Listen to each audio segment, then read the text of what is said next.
E nós vamos prosseguir no estudo da carta do apóstolo Paulo a Tito. Então abra sua Bíblia em Tito capítulo 2. Nós iniciamos essa perícope já há muitos meses atrás, o trecho que compreende os versículos 1 a 10. Então estamos aí estudando versículo por versículo, vocábulo por vocábulo, de Tito. Começamos lá atrás, no versículo 1, e hoje vamos terminar, se a graça de Deus permitir, o versículo 9 e 10. Vamos ler o trecho todo?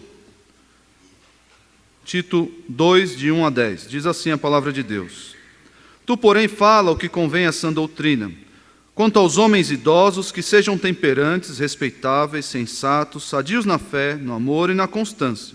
Quanto às mulheres idosas, semelhantemente, que sejam sérias em seu proceder, não caluniadoras, não escravizadas a muito vinho, sejam mestras do bem, a fim de instruírem as jovens recém-casadas a amarem ao marido e a seus filhos, a serem sensatas, honestas, boas donas de casa, bondosas, sujeitas ao marido, para que a palavra de Deus não seja difamada. Quanto aos moços, de igual modo, exorta-os para que em todas as coisas sejam criteriosos. Torna-te pessoalmente padrão de boas obras. No ensino, mostra integridade, reverência, linguagem sadia e irrepreensível, para que o adversário seja envergonhado, não tendo indignidade nenhuma que dizer a nosso respeito.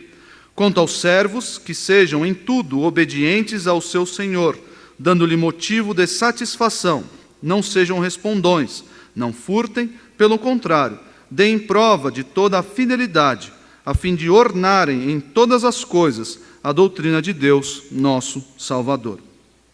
Muito bem, irmãos, para todo esse trecho aqui, que envolve os versículos de 1 a 10, eu elaborei aqui uma mensagem central que os irmãos já devem, os que estão mais ligados aí na exposição de Tito, devem lembrar, que é o ensino pastoral deve considerar a diversidade social da igreja.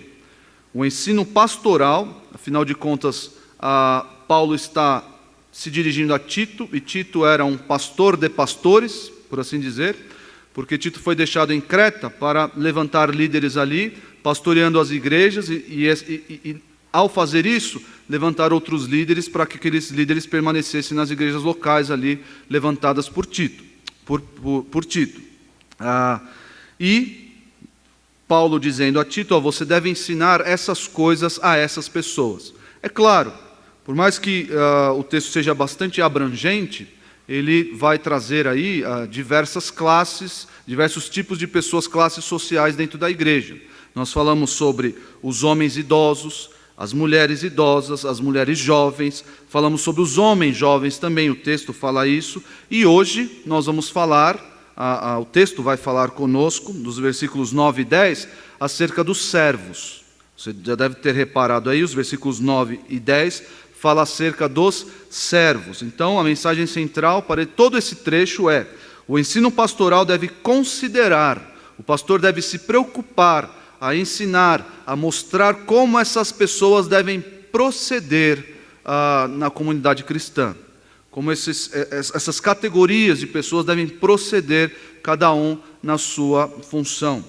E hoje nós vamos ver como os escravos devem proceder na comunidade cristã, porque essa é a tradução literal do versículo 9, você vê aí quanto aos servos, o texto escolheu a palavra servo, mas a tradução literal é escravo, quanto aos escravos. A questão é que nós não temos escravos hoje em dia, não há mais escravos no nosso contexto, na nossa cultura, na nossa sociedade não há mais escravos. Então eu quero que você olhe para esse texto, olhe e assimile as lições que esse texto vai ensinar, assimile como se fosse sendo para os empregados. Acho que a grande maioria aqui das pessoas são empregadas, não são empregadores. Nós temos alguns empregadores na igreja, sim. Mas olhe para esse texto, porque esse texto a aplicação dele, pode perfeitamente entrar no escopo dos empregados. Alguns empregados, dependendo do seu trabalho, são verdadeiros escravos, né? Dependendo do que você faz, das suas horas extras que não são pagas. Pastor, eu estou mais para escravo do que para empregado. Tudo bem, mas o texto vai entrar, vai se encaixar como uma luva nessa realidade que nós temos hoje de empregados. Entretanto, irmãos, eu queria, antes de entrar na explicação do texto, por assim dizer, e trazer essas aplicações a nós, eu quero falar um pouco sobre escravidão à luz da Bíblia. Porque existe aí um movimento, especialmente um movimento progressista, com história de pagamento de dívida por causa da escravidão dos negros.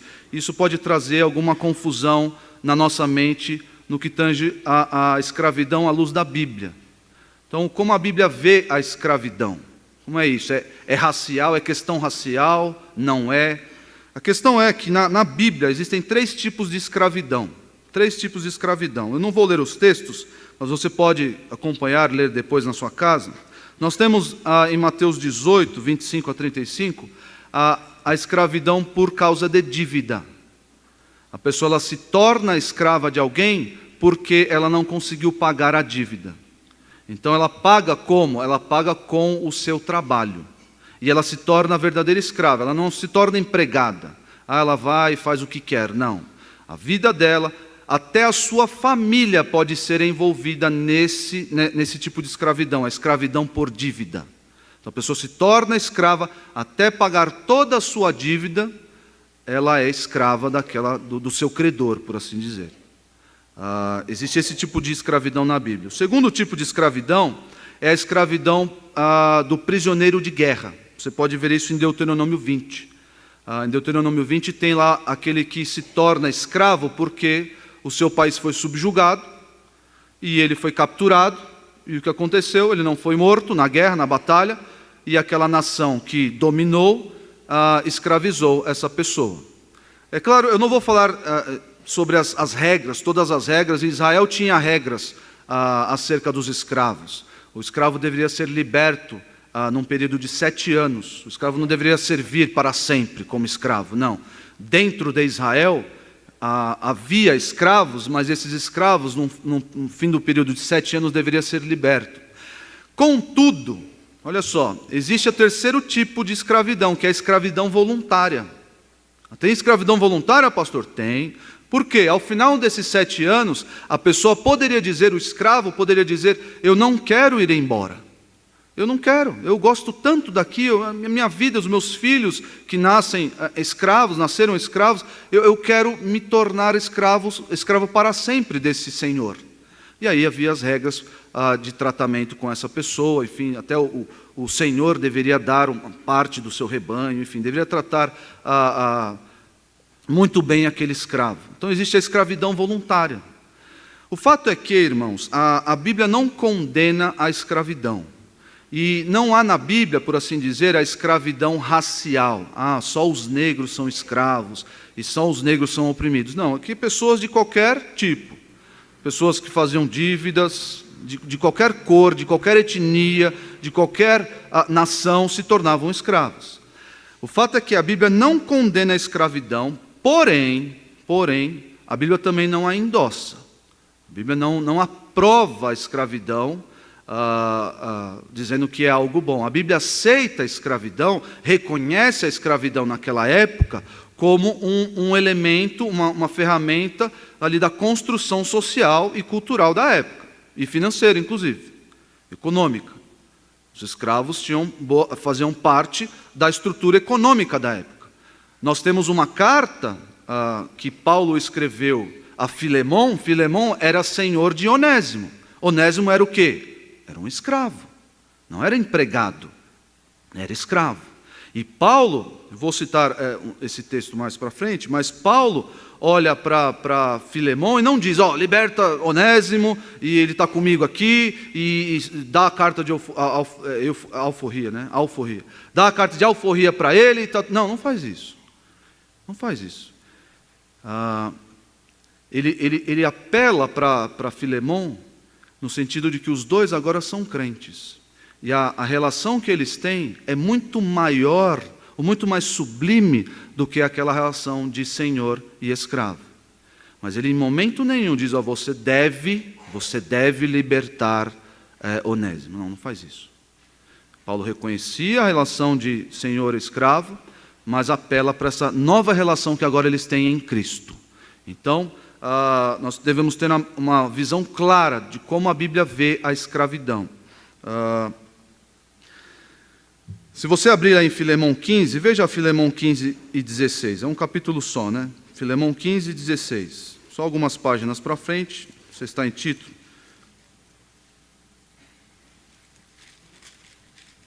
Filemão 15 e 16, olha só. Pois acredito que ele veio a ser afastado de ti temporariamente, a fim de que o recebas para sempre, não como escravo, antes, muito acima de escravo, como irmão caríssimo, especialmente de mim e com maior razão de ti, quer na carne, quer no Senhor. O apóstolo Paulo aqui vai apelar, vai intensificar, vocês já não são mais, não tem somente essa relação senhor e escravo, vocês agora são irmãos. A relação de escravo está abaixo disso. Vocês agora são irmãos no Senhor. A ideia aqui é que a relação está superada. E por fim, irmãos, como eu disse para os irmãos, a Bíblia não condena, a mudança de posição. Como assim, pastora? A Bíblia não condena a pessoa sendo escrava a perder a sua posição ou ganhar a posição de livre. A Bíblia não condena isso. Ela também não incentiva isso, você tem que buscar a sua liberdade, você tem que fazer piquetes, você tem que fazer greves, você tem que... Não. A Bíblia fala, o apóstolo Paulo quer ensinar em 1 Coríntios 7, já deixa a sua Bíblia aberta em 1 Coríntios 7. O apóstolo Paulo quer ensinar que nós devemos nos contentar com a posição em que Deus nos colocou. Se você, ele diz no texto, se você era escravo e puder alcançar a liberdade, ok, joia, faça isso. Mas se não puder, contente-se com a posição que Deus lhe colocou. Abre aí, 1 Coríntios 7, versículo 20. Veja só. É um texto em que o apóstolo Paulo dá algumas diretrizes no meio de uma lição maior acerca de casamento, mas nós podemos sim pegar essa ilustração, porque o que ele quer ensinar é que cada um permaneça na vocação em que foi chamado. Ele fala acerca dos solteiros, ele fala acerca dos casados, e aqui ele vai trazer ilustração nos versículos anteriores sobre o circunciso e o incircunciso, e aqui sobre o escravo. Olha só, cada um permaneça na vocação em que foi chamado. Foste chamado sendo escravo, não te preocupes com isto, mas se ainda podes tornar-te livre, aproveita a oportunidade, porque o que foi chamado no Senhor sendo escravo é liberto do Senhor. Semelhantemente, o que foi chamado sendo livre é escravo de Cristo.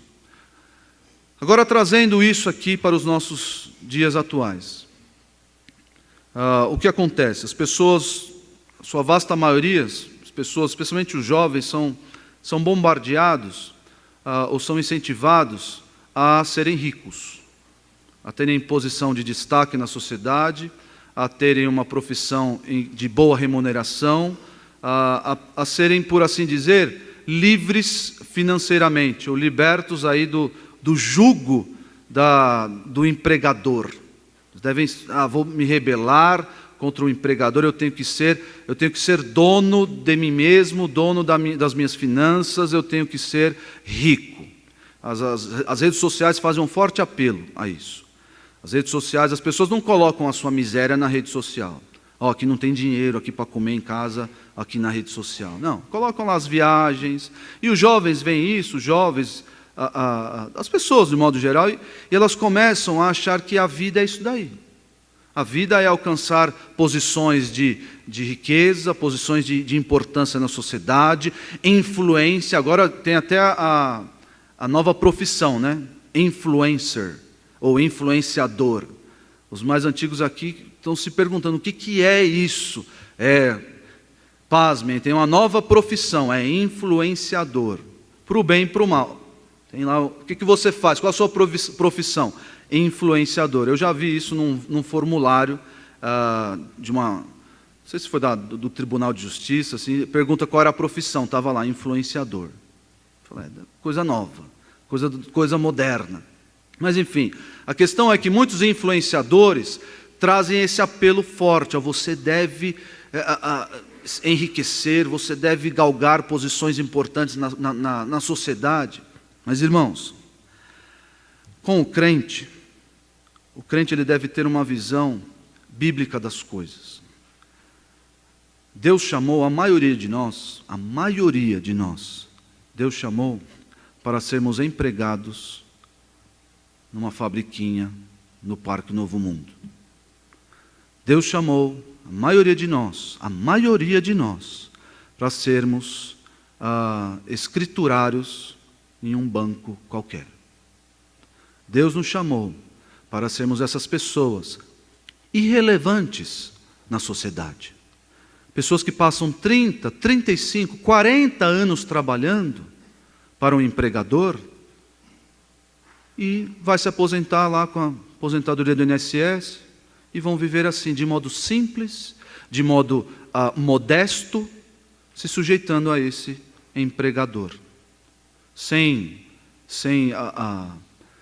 influência na sociedade, nas redes sociais, na internet, no mundo, sem essa questão de, você precisa achar o seu propósito. Muitas vezes, muitos de nós, o propósito que Deus nos deu é sermos empregados da fabriquinha lá em Guarulhos.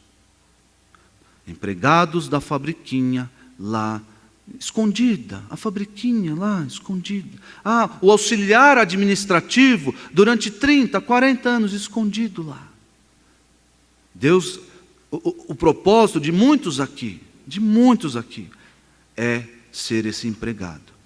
Pastor, mas eu não posso melhorar de vida, eu não posso estudar, eu não posso ter redes sociais. Não estou dizendo isso.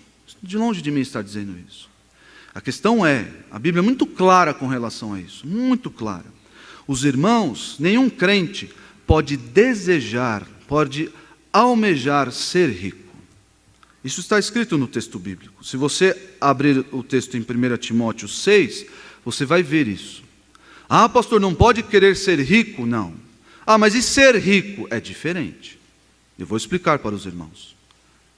Vou explicar. O texto de 1 Crônicas, salvo engano, capítulo 28 ou 29, diz que é Deus quem enriquece e Deus quem empobrece. E foi assim que ele fez com Jó. Jó foi do homem mais poderoso da terra ao mais miserável, para depois voltar ao posto de mais poderoso da terra. Deus faz assim sem nos dar satisfações, como ele não deu a Jó. Em 1 Timóteo 6, diz no versículo 9, na verdade vou ler o versículo 6, de fato, grande fonte de lucro é a piedade com o contentamento, porque nada temos trazido para o mundo, nem coisa alguma podemos levar dele. Tendo sustento e com o que nos vestir, estejamos contentes.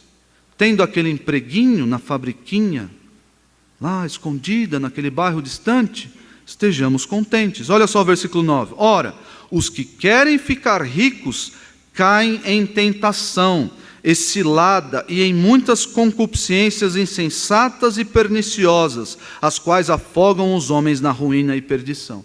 Pastor, então o senhor está falando que a Bíblia é contra ricos, porque os ricos caem em concupiscências insensatas e ruína e perdição. Não é isso. Não é isso que o texto está dizendo. A questão é, a pessoa que quer ficar rica, a pessoa que faz desse desejo o impulso das suas ações, essa pessoa, ela cai nesses problemas, ela cai nessas tentações. E o texto, cair em tentação é pecado, você dar lugar à tentação, segundo o texto de Gálatas 6, você dar lugar à tentação já é pecado. Já é pecado. Então, se eu sei que o desejo de ficar rico traz tentação, eu não posso ter esse desejo. Mais uma vez, irmãos, não confundam uma coisa com outra. É Deus que nos enriquece, é Deus que nos sustenta, não tem problema, não é pecado ser rico, não é pecado. A Bíblia, inclusive, trata ricos e pobres sem fazer distinção entre eles, dando a uns determinadas funções e a outros igualmente. Os ricos devem ser, por exemplo, à luz da Bíblia, generosos. É assim que o rico deve ser. A Bíblia não fala, vamos igualar tudo isso daí. Ricos deem o dinheiro para os pobres e vamos todos ser iguais. Não. A Bíblia contempla, sem problema algum, na comunidade dos cristãos, dos crentes, na igreja, a existência de ricos e pobres. Mas a questão é que com esse forte apelo da sociedade materialista, das redes sociais, você tem que buscar o seu propósito, essas pregações coach, teologia da prosperidade, os jovens, até os mais velhos, podem cair no erro de pensar, não, eu não estou sendo abençoado por Deus porque eu não sou rico. Eu não estou sendo abençoado por Deus porque eu sou um empregadinho aqui, irrelevante, da fabriquinha, do lugar não sei aonde. Eu não sou abençoado por Deus. Meus irmãos, nós vamos ver que à luz desse texto, à luz do texto de Tito 2, nós podemos sim cumprir o propósito de Deus, sendo empregados irrelevantes para o mundo materialista, mas sendo empregados altamente relevantes para Deus e para a evangelização de incrédulos. Você pode ser sim. Lá no seu empreguinho, que você não dá nada. Mas é uma fabriquinha, um escritóriozinho de 2, 3 pessoas. Você pode sim ser uma bênção tremenda neste lugar. E nós vamos ver à luz desse texto. O fato é que, irmãos, todos nós devemos ter a seguinte mentalidade com relação aos nossos empregos, com relação à nossa posição de trabalho na sociedade. Eu não posso fazer do meu emprego a minha identidade. Eu não posso fazer da minha profissão a minha identidade. Não posso fazer isso. Por quê? Porque se a minha profissão compõe a minha identidade, o que acontece se eu perdê-la? O que acontece se eu perder a minha profissão? O que acontece se eu não puder mais ser pastor? O que acontece comigo? Eu fico esvaziado, eu entro em depressão, eu fico triste. Por quê? Porque foi arrancado de mim um pedaço da minha identidade. Outra coisa, o meu valor não está na minha profissão. Olha, ele é advogado, nossa. Olha, ele é engenheiro. Olha, ele é influencer. Tem 2 milhões de seguidores no Instagram. Tem um canal no YouTube com não sei quantos milhões de seguidores. Olha. E aquele outro lá, que tadinho, tem 3 seguidores no YouTube. 2 é fantasma e o outro é a mãe.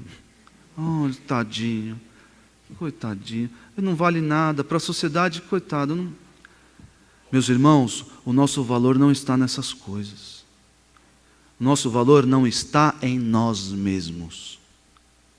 Abra sua Bíblia em 1 Coríntios 15. 1 Coríntios 15, versículos 9 e 10. Olha o que o apóstolo Paulo, a visão que o apóstolo Paulo tinha acerca do seu ofício, da sua profissão, daquilo que ele tinha que fazer. Olha só como o apóstolo Paulo se vê. 1 Coríntios 15, 9 e 10. Porque eu sou o menor dos apóstolos, que mesmo não sou digno de ser chamado apóstolo, pois persegui a igreja de Deus. O apóstolo Paulo olhou para a sua missão, para o seu propósito. As pessoas gostam muito desse, você precisa achar o seu propósito. O apóstolo Paulo olhou para o seu propósito. Ele disse o quê? Eu sou o pior de todos. Eu sou um miserável. Eu sou o pior deles, sou o menor deles. Porque eu persegui a igreja de Deus. Tem um motivo. Mas olha só o que vai dar valor ao apóstolo Paulo. Olha o que vai dar valor a você, meu irmão, que está sentado aqui e acha que o seu empreguinho é irrelevante. Acha que você precisa de galgar posições na sua empresa para ser alguém. Você que acha que precisa ser o CEO da empresa para então conseguir a felicidade e ser alguém nessa vida. Olha o que o apóstolo Paulo diz, o que vai dar valor a ele. Mas pela graça de Deus sou o que sou. Meu irmão, você que creu em Jesus, você que está aqui, foi lavado pelo sangue de Cristo, você foi alvo da graça de Deus. É isso que vai dar valor a você. Você, quando estiver lá no seu trabalho repetitivo, triste, desanimado, lembre-se disso, você é alvo da graça de Deus. Você foi escolhido pelo Senhor para ser alvo da sua graça eterna. Você é, por assim dizer, importante. Você tem um valor, o valor que foi dado pela graça de Deus. Segue a leitura. E a sua graça que me foi concedida não se tornou vã. Antes trabalhei muito mais do que todos eles. Agora ele deu aumentou. Acabou de falar que era o menor dos apóstolos, e aí vem e fala, eu trabalhei muito mais do que todos eles, eu sou o cara. Todavia, não eu. Olha onde o apóstolo Paulo deposita o seu reconhecimento pelo seu trabalho. Todavia, não eu, mas a graça de Deus comigo. Meu irmão, não se sinta desanimado. Não se sinta, eu passei 30 anos trabalhando naquela empresinha, parece que minha vida está estagnada, parece que minha vida não se desenvolve, o meu salário é o mesmo há 10 anos, eu estou aqui.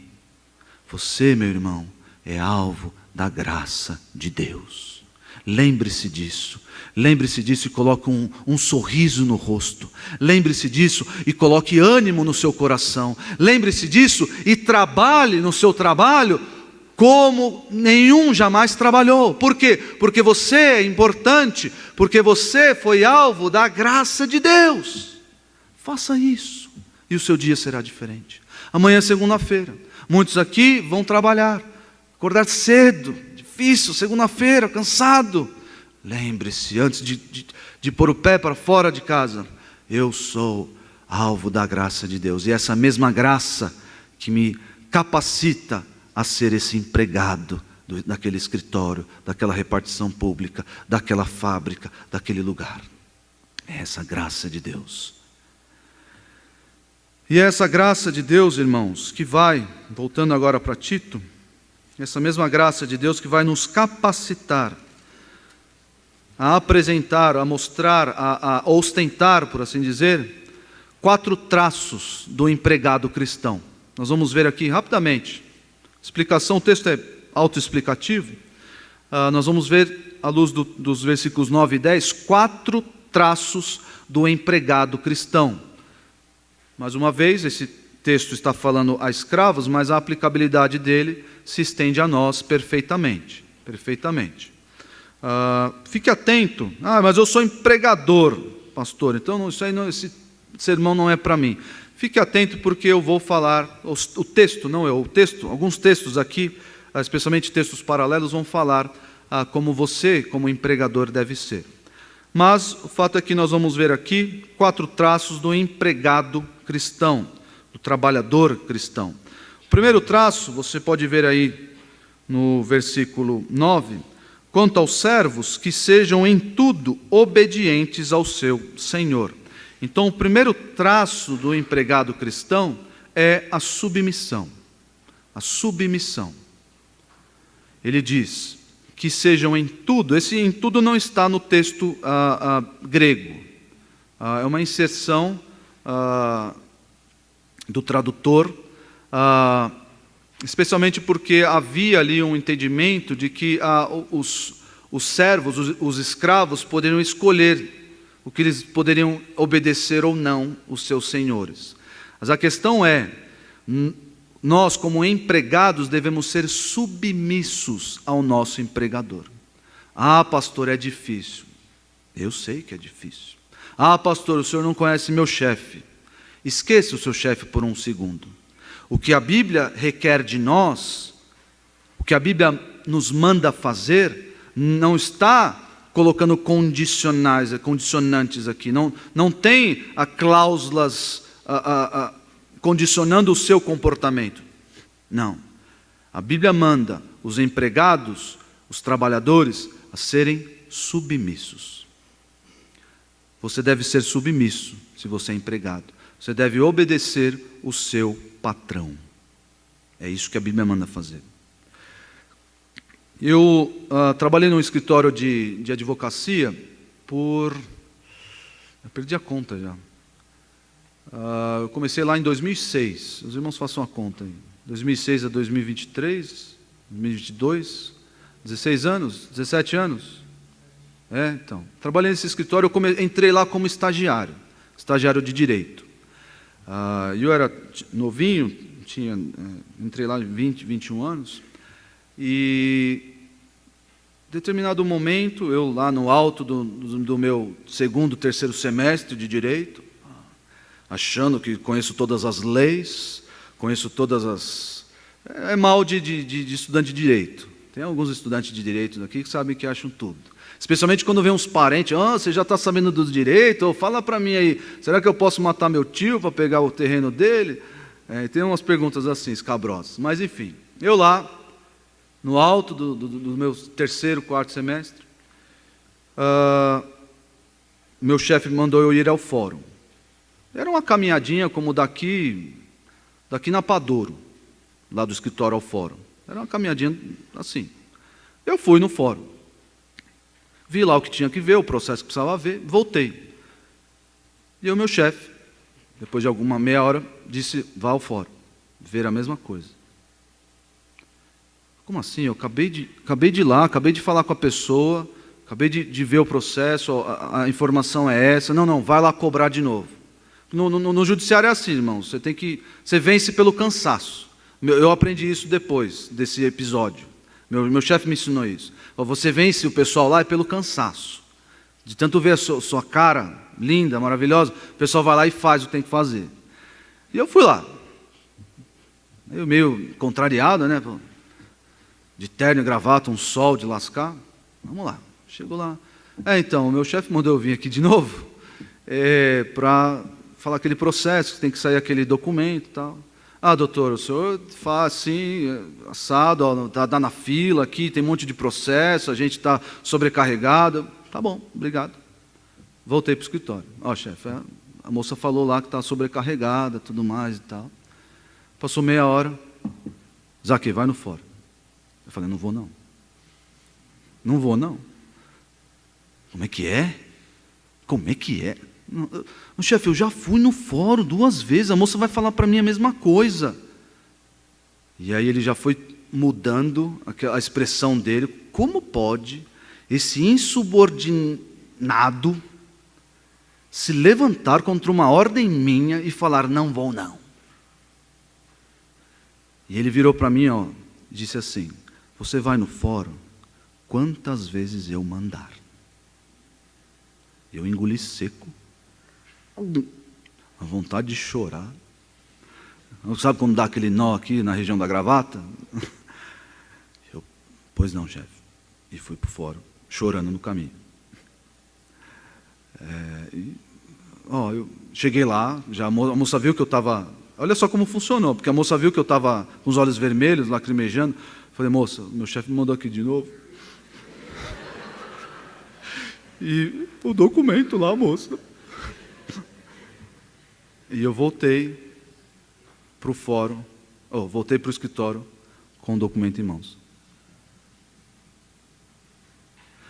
O fato é que, irmãos, eu deveria ir sim no fórum e não contestar o meu chefe, porque ele era meu chefe. Essa é a postura correta de um empregado. Essa é a postura correta de um trabalhador. Vou fazer as coisas que o meu chefe mandar, quantas vezes ele mandar. Quantas vezes for. É claro, essa obediência, ela tem um limite. Ela tem ali uma cerca. Qual é a cerca? O seu chefe não pode pedir para você fazer coisas que desagradem a Deus. O apóstolo Pedro vai dizer, importa obedecer a Deus do que aos homens. Claro, se o seu chefe pede para você sonegar, mente, fala que eu não estou aqui. sonega esse imposto aqui, coloca na planilha aí informação falsa. Você deve fazer o quê? Você pode, olha só como é melhor do que a época de escravo. Você deve fazer o quê? Você pode pedir as contas e procurar outro emprego. É isso.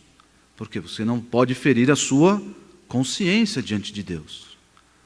É melhor ter uma consciência tranquila diante do Senhor do que pecados nas suas costas, no fundo da sua mente. Eu fiz isso é errado.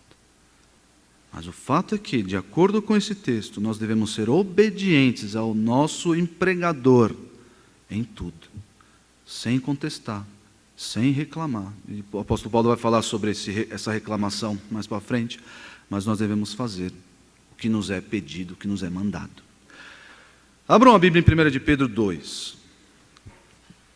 1 de Pedro 2.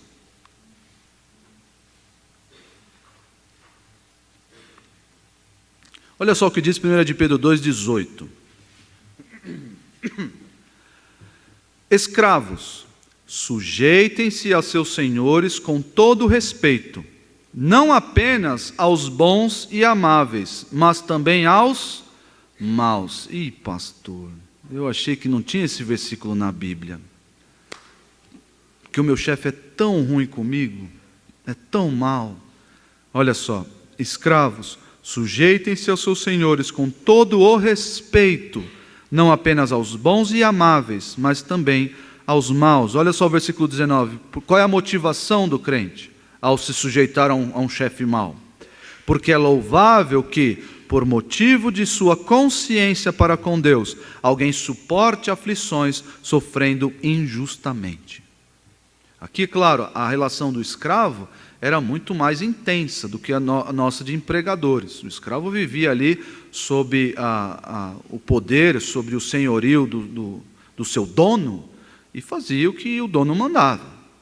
E sofrendo, inclusive, castigos porque era escravo. Sofrendo na pele os problemas. Hoje nós sofremos como? Nós sofremos no nosso emprego, sendo obedientes. Nós sofremos, eu conheço irmãos que não conseguiram uma promoção no emprego. Por quê? Porque não bajularam XYZ na empresa. Porque não se submeteram a um processo de bajulação, a um processo de mentiras, a um processo de maledicência dentro da sua empresa. E essas pessoas foram preteridas naquela promoção porque eram pessoas justas e corretas. Conheço pessoas assim.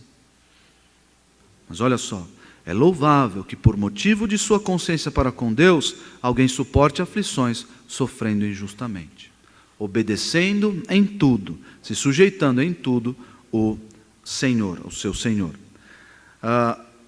O fato é que a submissão, irmãos, a submissão, ela é um componente social, um componente bíblico, muito recorrente, muito presente nas relações que nós temos.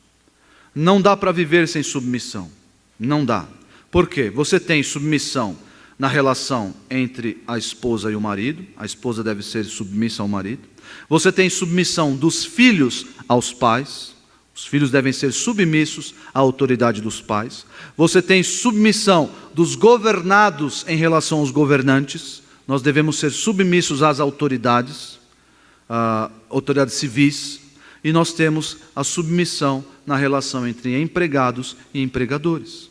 A submissão deve permear toda a nossa vida, todas as nossas relações. A submissão deve fazer parte da nossa programação inicial. Não tem como eu me insurgir, ter um espírito de insurreição. Não posso. Ter esse espírito de rebeldia, de rebelião. Vou fazer greve, piquete, não quero saber. Não posso. O crente, ele é submisso. O crente é como uma ovelha submissa. Não reclama. Ele age assim, ele obedece. E isso, nós vamos ver na última parte do versículo 10, isso serve com o efeito de evangelizar, de adornar a doutrina que nós professamos. Nós temos no nosso Senhor Jesus Cristo o maior exemplo de submissão. Até o Senhor Jesus, sendo Deus, foi submisso às ordens do Pai, submisso à missão que o Pai lhe conferiu. E ele mostra isso no texto de João. Ele obedecendo o Pai, fazendo a vontade do Pai. Submissão deve ser a nossa marca característica, especialmente na relação entre empregados e empregadores. O segundo traço do empregado cristão, segunda marca, segundo distintivo, é a excelência. Excelência. Você pode ver isso na expressão dando-lhe motivo de satisfação. O servo deve ser obediente ao seu senhor em tudo, dando-lhe motivo de satisfação. É muito bom, é muito interessante quando um empregado ele supera as expectativas. É assim que você deve ser como um empregado. Você deve surpreender positivamente o seu chefe. Você não deve ser aquele empregado que sempre está dando trabalho, aquele empregado que faz as coisas meia boca, aquele empregado que, é só mais um lá, ele está fazendo as coisinhas dele lá, então, é aquele empregado que... Não, deve ser um empregado notável. É mesmo, pastor? Sim. Por quê? Porque o seu empregador deve olhar para você, o seu chefe deve olhar para você e falar, esse camarada aqui, ele é diferenciado. O trabalho desse camarada aqui me dá satisfação. O trabalho que ele faz, a performance dele é como a de ninguém. E no final, ele vai descobrir que a sua performance é como a de ninguém, que o seu trabalho é como o de ninguém, porque você é crente. Porque você está adornando a doutrina que você professa. Você é o melhor naquilo que você faz. Por quê? Porque eu quero ser promovido. Não deve ser essa a sua motivação. Eu sou o melhor naquilo que eu faço porque eu quero reconhecimento. Não deve ser essa a sua motivação. Eu sou o melhor naquilo que eu faço porque eu quero seguidores. Não deve ser essa a sua motivação.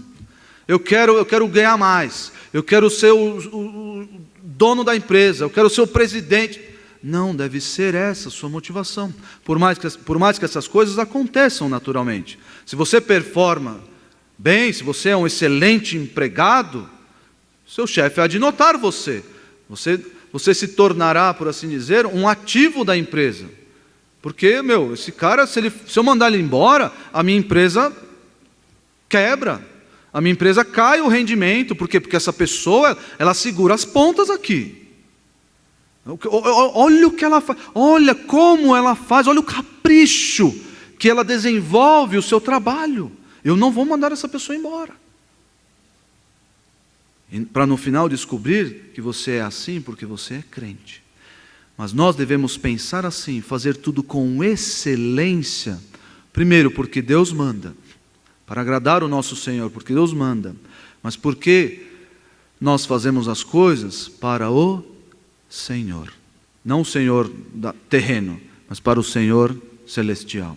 Vejam essa ideia aí em Efésios 6. Em Efésios 6 tem um pouco dessa ideia.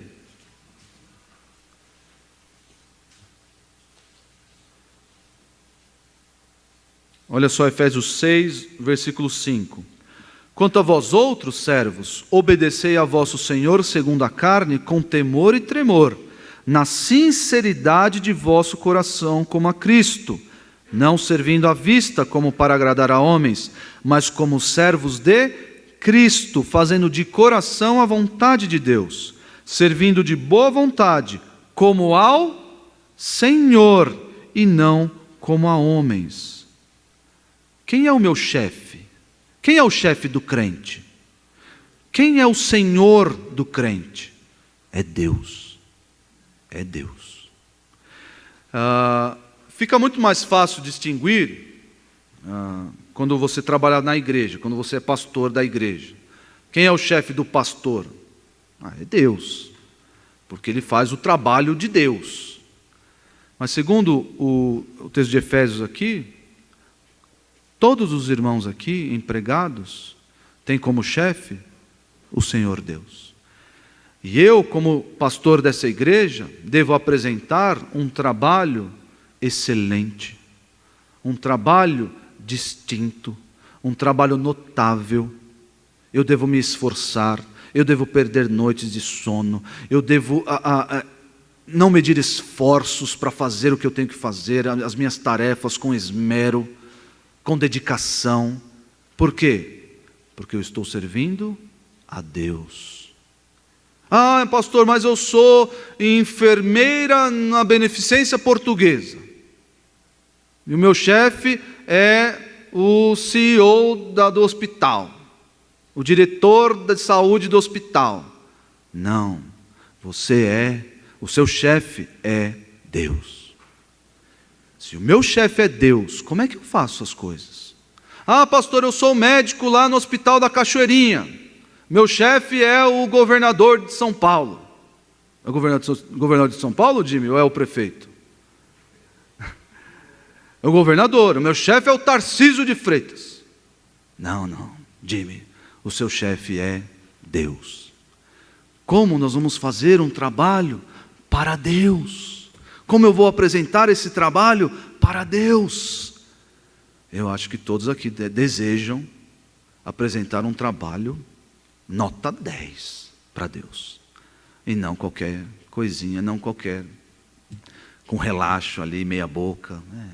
Vou atender aqui, não vou atender essa pessoa não. Vou fazer de qualquer jeito. O nosso chefe é Deus, então nós devemos apresentar um trabalho excelente.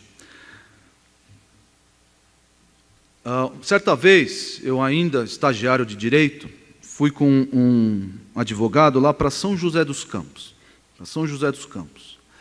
Nós íamos lá com certa frequência, porque tinha um processo grande para tocar lá.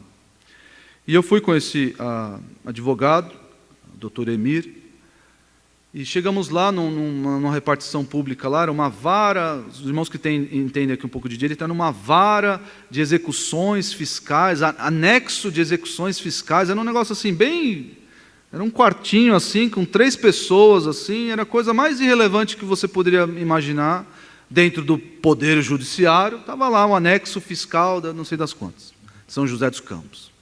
E eu cheguei lá, estava acompanhando esse advogado, nós chegamos lá e fomos recebidos, fomos atendidos por um escrevente, eu não lembro o nome dele, não sei se era Antenor, Agenor, alguma coisa nesse sentido. E ele nos atendeu, meus irmãos, eu nunca vi um atendimento igual aquele. De um funcionário público, de um funcionário do Poder Judiciário, eu nunca vi.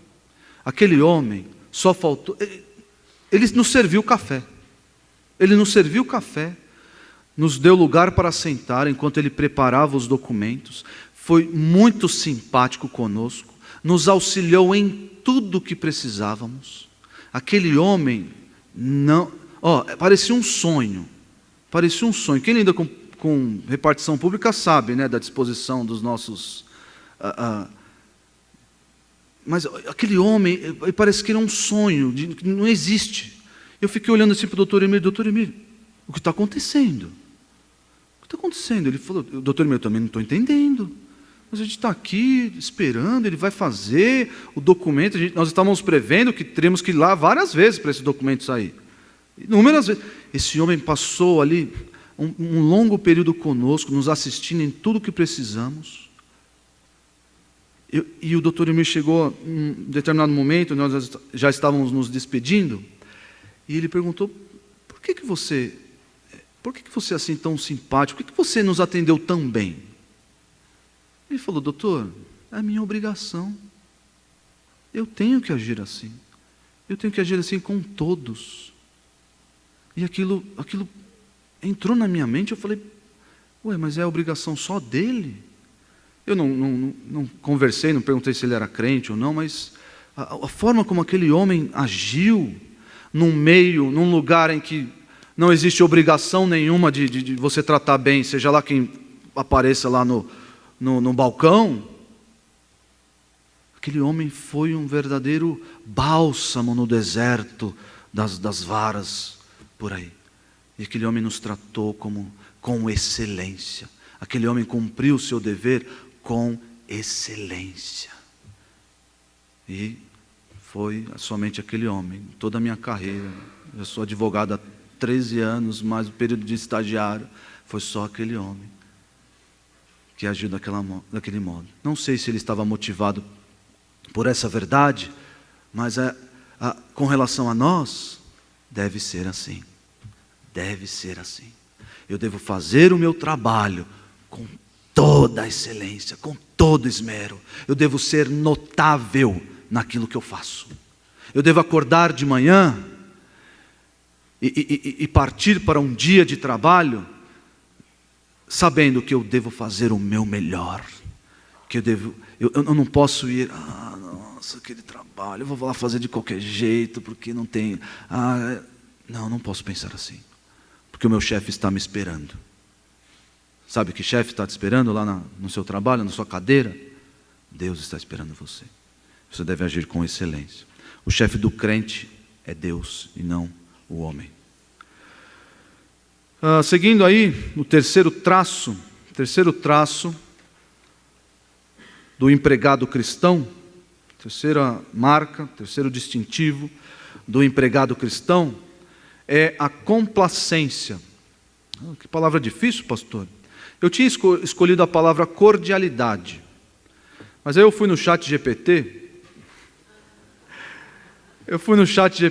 e eu fiz uma pesquisa no chat GPT. Eu fiz assim: qual é o adjetivo para a pessoa que não é respondona? E ele me deu essa palavra, complacência, que é muito ligada à palavra submissão. Mas aqui é uma submissão com as palavras. É a pessoa que não responde. É a pessoa que não é respondona. Já lidou com gente assim? Você já foi assim no seu trabalho? Quem já foi assim, levanta a mão. Levantaram os corajosos aí. Mas o crente não pode ser assim. O crente não pode ser respondão. O texto traduziu aí: não sejam respondões. A palavra é antilegontas. É a palavra que fala, a pessoa que fala contra, a pessoa que recebeu uma ordem, é o bateu, levou, é aquela pessoa que está sempre disposta a colocar sua opinião e contrária e se insurgir com o que está sendo mandado, dito a ela. É a pessoa que, essa pessoa não sabe o seu lugar? Essa pessoa, quem é você? Que nem eu lá falando para o meu chefe, eu não vou para o fórum. Quem é o senhor para me falar que eu vou lá a terceira vez no fórum? Não pode ser assim, o crente não pode ser respondão. Não pode ser essa pessoa que tem um ímpeto de responder maldosamente. Não pode. Tem que controlar a sua língua. Tem que ser submisso, inclusive nas suas palavras. Pastor, eu não faço isso na cara do meu chefe, mas eu faço isso para os meus colegas de trabalho. Eu sou a sementinha que planta lá a maledicência entre os meus chefes de trabalho, ou entre os meus colegas de trabalho. Você viu lá o chefe? Olha lá. Nossa, você viu o que ele pediu para fazer? Nossa. Eu acho que essa postura é mais comum, e o crente não pode ser assim também. Não pode ser aquele que instiga a maledicência, falar mal do chefe. Não pode ser respondão. Certa vez eu estava no metrô e eu estava de pé e aí sentaram ao meu lado duas moças. Oi menina, tudo bem? Não sei o que lá. Eu perdi o meu emprego. Você está empregado? Está naquela empresa ainda? Não, eu não estou mais naquela empresa não. Mas por quê? Eu não levo desaforo para casa. Até então a conversa não tinha meu interesse. Mas na hora que ela falou, eu não levo desaforo para casa, o meu ouvido cresceu assim, minha orelha cresceu, vamos ver essa história aí. Aí ela falou qual o desaforo que ela levou para casa. Irmãos, o chefe dela pediu, as palavras dela, pediu para ela ficar mais 15 minutos na empresa. E ela disse não. E o chefe disse: se você não colaborar conosco, não vestir a camisa da empresa, nós não vamos poder contar com você. E ela começou a soltar os cachorros para cima do chefe, porque não podia, que tem a vida dela, e os compromissos dela, e aquela coisa toda, e foi dispensada por justa causa. Por justa causa, porque por insubmissão ao chefe, porque era uma respondona. Por quê? Porque, segundo ela, não levava desaforo para casa. A Bíblia manda nós levarmos alguns desaforos para casa. Alguns não, vários. A Bíblia manda engolir alguns sapos, talvez alguns brejos, dependendo do tamanho da sua carreira e como é o seu chefe. Mas a questão é que o crente não pode ser esse homem ávido a responder, a criticar, a tornar ali o ambiente de trabalho essa constante batalha entre empregado e empregador. Não pode ser assim, não pode. Essas coisas não devem partir do crente de forma nenhuma. É claro, se na sua empresa existe um veículo para isso ser feito, tudo bem, não tem problema, não tem problema. Às vezes nós estamos em situações que, pô, chefe, não dá mesmo, pô, não tem condições de trabalho aqui, para desenvolver eu preciso falar para o Senhor. Mas o crente não pode ser esse que está, nada está bom, está uma porcaria, está tudo ruim aqui. Não pode ser assim. Abra sua Bíblia em Colossenses 3. Colossenses 3, versículo 22.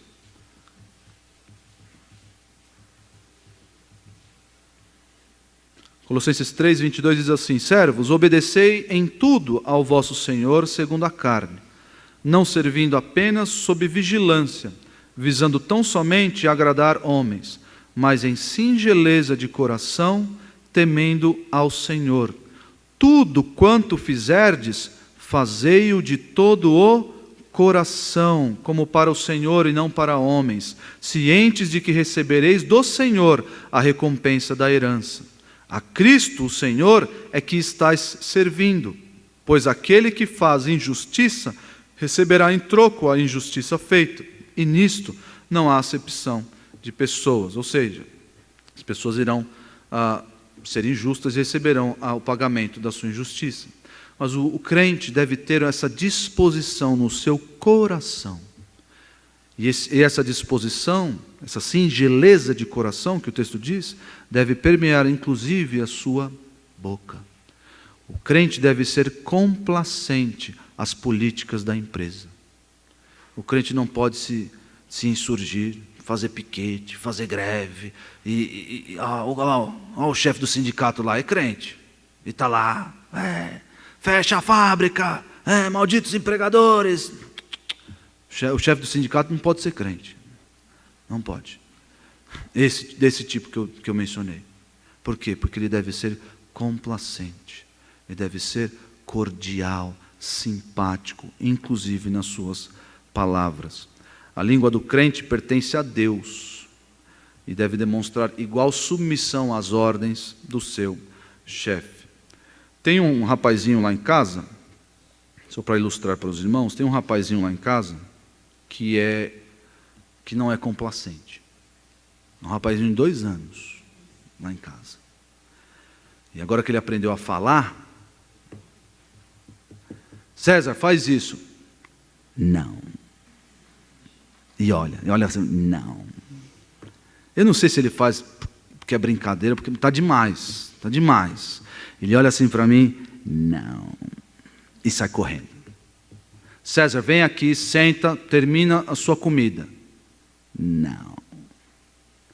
E aí o que eu tenho que fazer? Eu tenho que levantar, pegar a vara, aí ele volta correndo para o que ele tem que fazer. E isso não só com a comida. César, dá o brinquedo para sua irmã. Não. O César é um respondão. Que só funciona na base da ameaça. O crente não pode ser assim, não pode ser esse respondão que só funciona na base do você vai ser mandado embora. Então eu vou parar aqui, vou andar no caminho certo, porque senão eu vou ser mandado embora. Não. A motivação do crente, além de ter Deus como o seu chefe, é essa singeleza de coração, fazer as coisas com complacência, com submissão. O chefe pediu, eu não concordo com o que o chefe pediu, mas eu vou fazer. Eu não concordo, eu vou fazer. Por fim, irmãos, o quarto traço do empregado cristão é a honestidade. O primeiro traço é a submissão, o segundo traço é a excelência, o terceiro traço a complacência e o quarto traço é a honestidade. Vocês podem ver isso no texto, a partir do versículo 10. Não furtem, pelo contrário, deem prova de toda a fidelidade. O crente tem que ser honesto nos seus negócios. O que acontecia naquela época? Os escravos, por administrarem os recursos materiais dos seus donos, dos seus senhores, eles faziam pequenos furtos. Sabe qual é o nome disso? Engraçado, eu fui pesquisar e apareceu esse nome: peculato. Peculato é o crime do servidor, aqui no Brasil, né?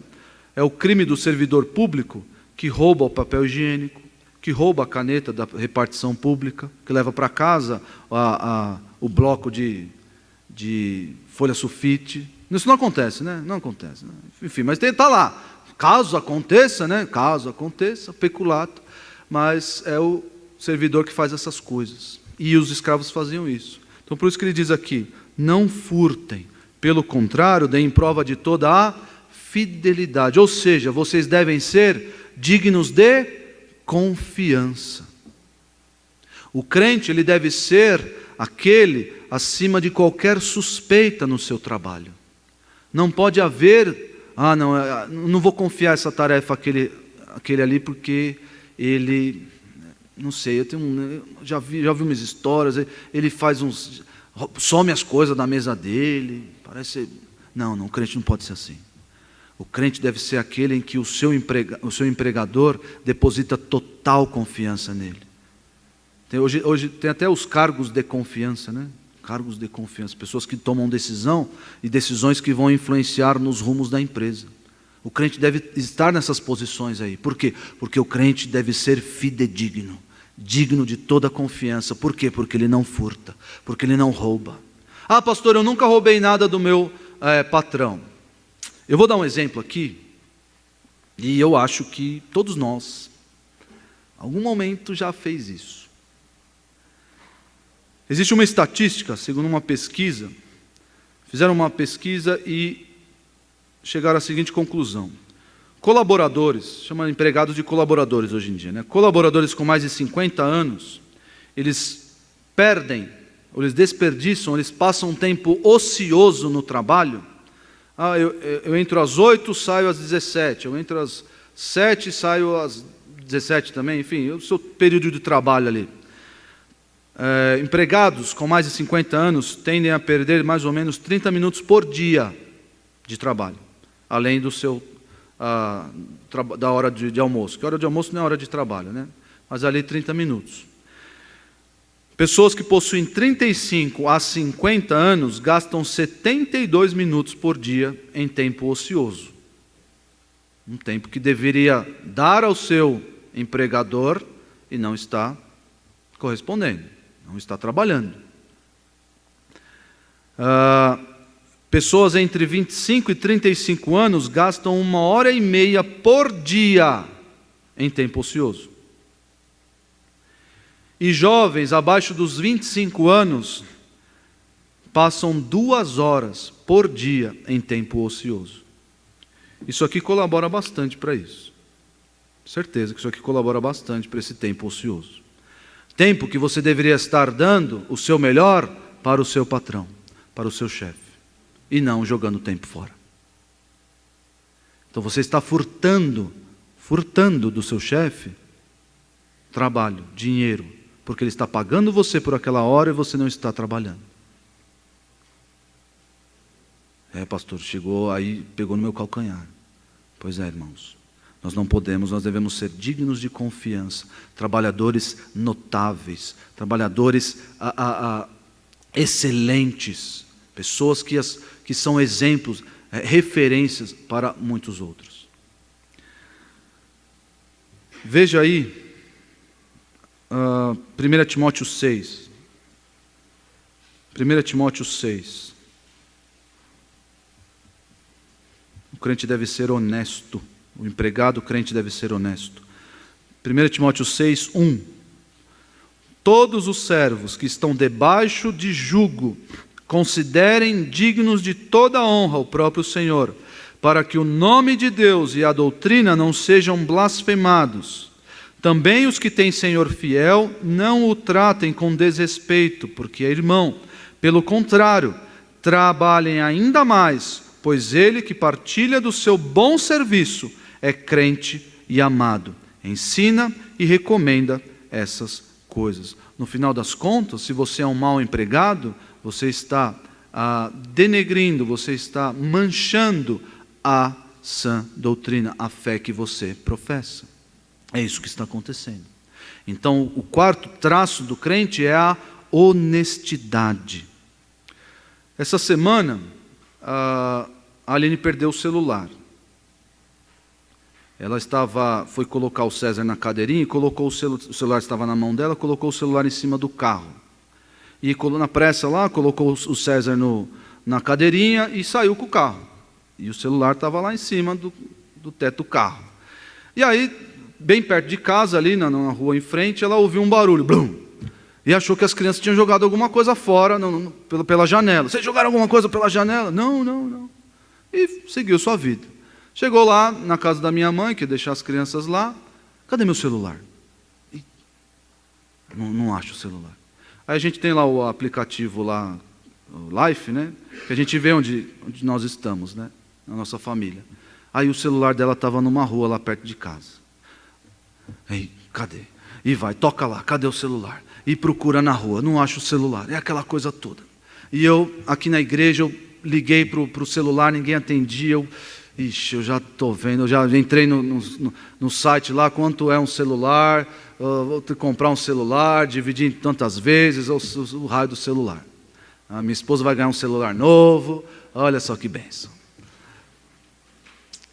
E eu, insistindo na ligação, atendeu, tudo bem, o celular da minha esposa, não, pode vir buscar, está aqui no endereço tal, tudo mais, eu vou, obrigado, tudo mais, eu falei, seu Ricardo, seu Ricardo, eu estou indo buscar. E eu fui de moto lá, buscar o celular da Aline. Cheguei lá, o seu Ricardo, tudo bem, já era um senhor já aposentado, estava lá ele e a esposa, na casa, e conversamos bastante, e tal, obrigado, que isso, eu não achei lá debaixo de um carro, e eu vi lá um negócio brilhante e tal, eu vi que era um celular, se fosse um celular novo eu não devolvia não, brincando, né? Se fosse um celular novo, não, mas estava meio baqueado, então eu decidi atender e podia vir buscar. Acho que vou ter que comprar um celular novo para você. Mas eu fiquei naquela, poxa, ele me livrou de um prejuízo tão grande, eu não sei quanto está um celular bom hoje em dia, mas eu sei que estão cada vez mais caros os celulares, né? Tem celular até de 10 mil reais, 12 mil reais, é uma loucura. Mas enfim, e eu falei, o senhor Ricardo, o senhor se importa se eu te dar um dinheiro, eu estou aqui desguardado? Ele falou, rapaz, você está me ofendendo.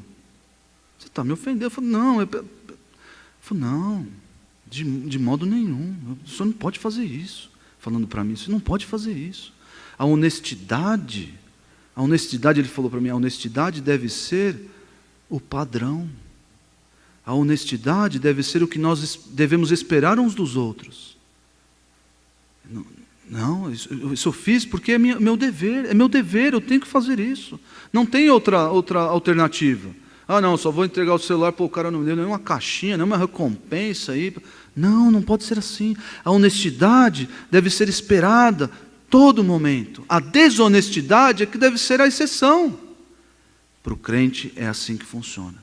O crente deve ser honesto em tudo que faz. Em tudo. A honestidade deve transpirar pelos seus poros. As pessoas devem olhar e ter como marca distintiva, aquele homem é honesto, ele é um crente e ele é honesto. É assim que deve ser, meus irmãos. O meu chefe, ele abriu uma livraria, alguns aqui foram nessa livraria, uma livraria lá na Conde de Sarzedas, Quem conhece aqui a Conde de Sarzeda sabe que é a Rua dos Crentes, né? Chama até de Rua dos Crentes. Poucos crentes você vai encontrar ali, mas é chamada a Rua dos Crentes, porque tem muitas livrarias evangélicas, artigos religiosos para igrejas e tudo mais.